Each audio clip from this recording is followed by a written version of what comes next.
It's 1991. You're 20 years old, 4 months pregnant, and talking to your fiancé on a payphone in a quiet Missouri town. You're laughing. You're planning the rest of your life together. And then, in the middle of the call, you see a creepy green Ford pickup circling the parking lot. You describe the truck to him. You describe the man inside, and then you scream, "He's got a knife. Rob, he's got me." The line goes dead. Your fiancé races across town, but by the time he gets there, the payphone is swinging and you, Angela Hammond, are gone. 34 years later, not a single trace of you has ever been found. Tonight, we're going back to Clinton, Missouri, to the night that changed everything, and to the phone call that still keeps investigators awake. Who was Angela?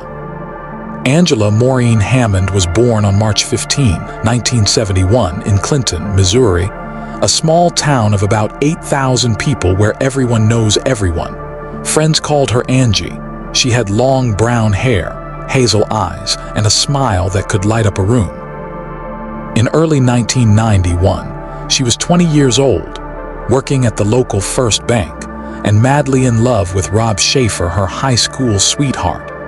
The couple had just found out they were expecting their first child, a little boy they were going to name Joshua. April 4, 1991, was supposed to be just another ordinary Thursday night. The last normal hour around 10:30 p.m. Angie dropped her cousin off at home and decided to call Rob from the payphone outside the Clinton food barn because she didn't want to wake Rob's mom. Rob was at home babysitting his younger brother. They talked for almost an hour, normal couple stuff. Baby names, wedding plans, what they'd do the next day. Then, at about 11:35 p.m., Angie's tone suddenly changed. She told Rob that a beater, green Ford F-150 with a mural of a fish jumping out of water on the back window, had circled the parking lot several times. She laughed, at first thought it was just some drunk guy. But then the truck stopped right in front of the phone booth. A man got out. Angie described him to Rob in real time. Bearded, dirty, wearing glasses. He's using a flashlight like he's looking for something on the ground. Rob heard the man ask Angie if her car had broken down. Then Angie said something that made Rob's blood freeze. "He just opened the door of the booth, Rob. He's got a knife. He's got me." Rob heard Angie scream. He heard scuffling.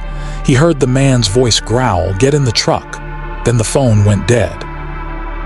The 3-minute drive that was too late. Rob threw his little brother in the car and floored it toward downtown, a drive that takes less than 3 minutes.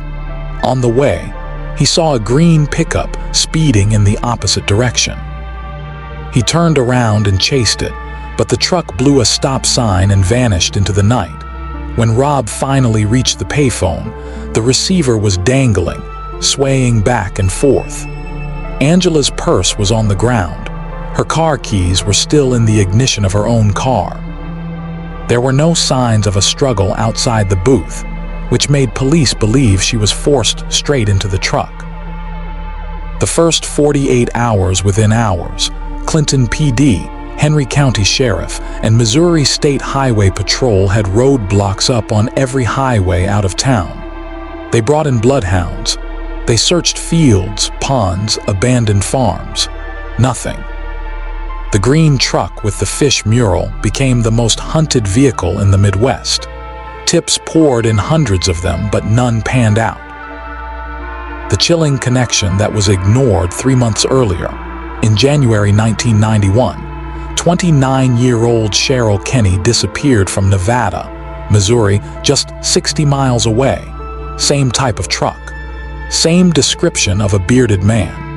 Cheryl's body was found months later, sexually assaulted and murdered. Then, in March 1991, 1 month before Angie, 19-year-old Trudy Darby was abducted from a car wash in Moberly, Missouri, 120 miles east.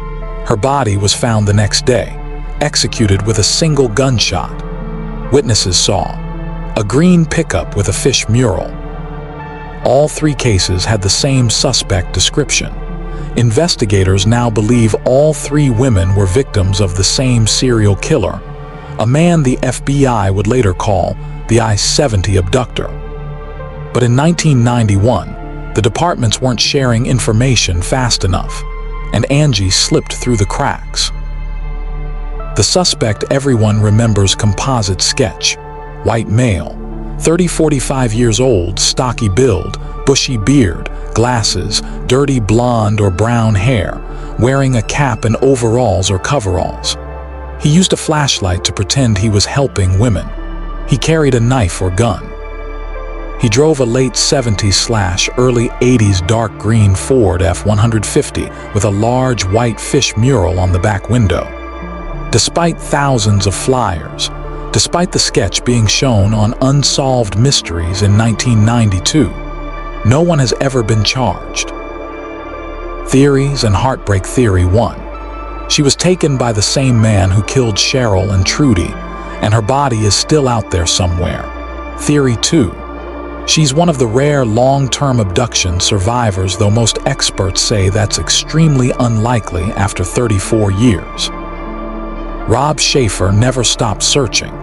He kept Angela's engagement ring in his pocket every single day until he passed away in 2020 at age 51, still hoping. Angela's son, Joshua, was born in August 1991, 4 months after she vanished. He grew up never knowing his mother. If you're watching this in 2025, Angela Hammond has now been missing longer than she was ever alive.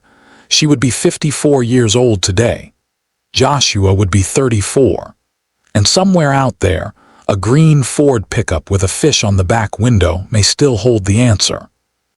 If you have any information, even something you heard decades ago, call the Henry County Sheriff's Office at 660-885-5587 or Missouri State Highway Patrol Missing Persons Unit. Angela deserves to come home. Rob waited his whole life for that day. Let's not make Joshua wait any longer. Thank you for watching. If this case shook you, hit that subscribe button, turn on notifications, and share Angela's name, because some stories should never be forgotten. End screen.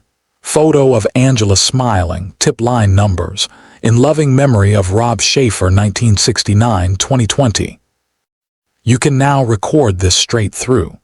It flows naturally, builds suspense, and ends on a powerful emotional note that makes people comment and share. Good luck with the video. Angela's story needs to stay alive.